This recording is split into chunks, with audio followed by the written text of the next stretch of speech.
Handle ঘোরানোর সাথে সাথে আস্তে আস্তে করে আমাদের যে অজ্ঞান হওয়া টিম যিনি কনফারেন্স স্টেজে অজ্ঞান হয়েছেন তিনি উপরের দিকে উঠছেন। আর তিনি যেন হুট করে নিচের দিকে পড়ে না যান সেজন্য আমরা রিট্রাক্টেবল ফলোয়ারটা লাগিয়েছি যাতে ওটা ক্যাচ করতে পারে।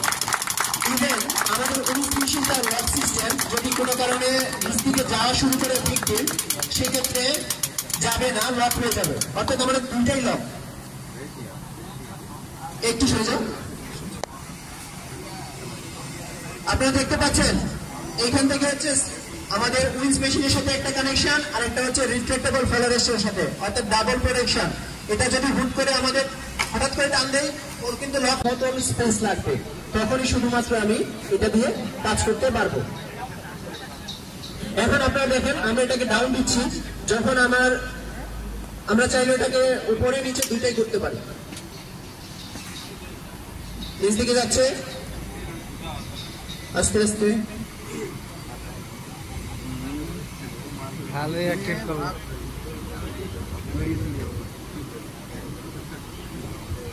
আমি আপনাদের মধ্যে থেকে একজনকে